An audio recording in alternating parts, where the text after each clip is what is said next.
Like and subscribe and click the bell icon to get new video updates.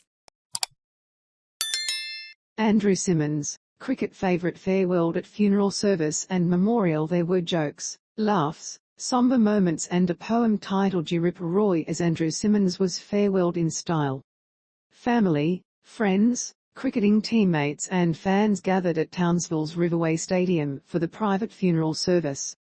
The likes of former Australian captain Ricky Ponting and teammates Andrew Gilchrist and Darren Lehman entertained, reciting old tales of their time as players and how Roy impacted their lives on and off the field.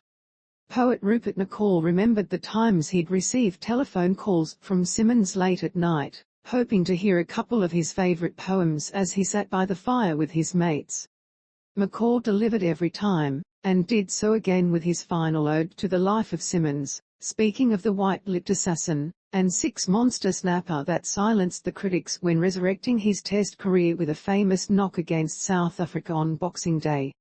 Bowlers once dominant cowered in fear, he came and he saw and he saved his Test career, McCall recited. For now let's acknowledge the dream of a boy and the day he fulfilled it. You Ripper, Roy.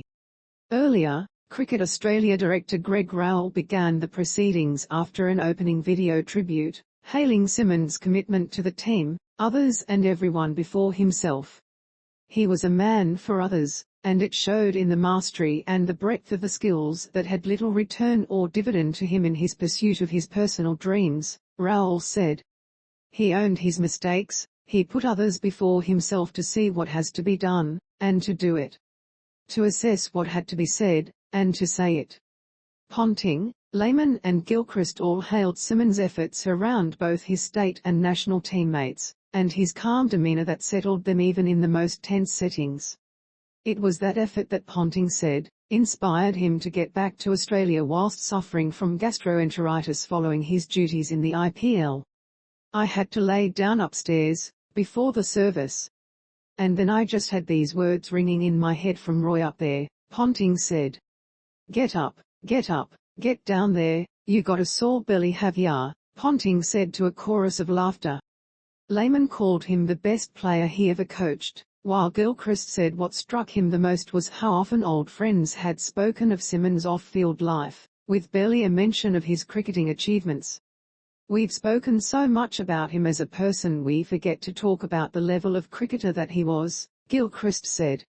Symonds' larrikin nature and true Australian character resonated with cricket lovers across the country during his 227-match first-class career.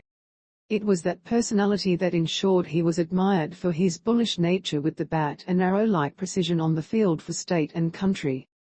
To the sounds of Hey True Blue, the memorial service ended, but the memory of Andrew Roy Symonds will live on in the hearts of Australian cricket fans forever.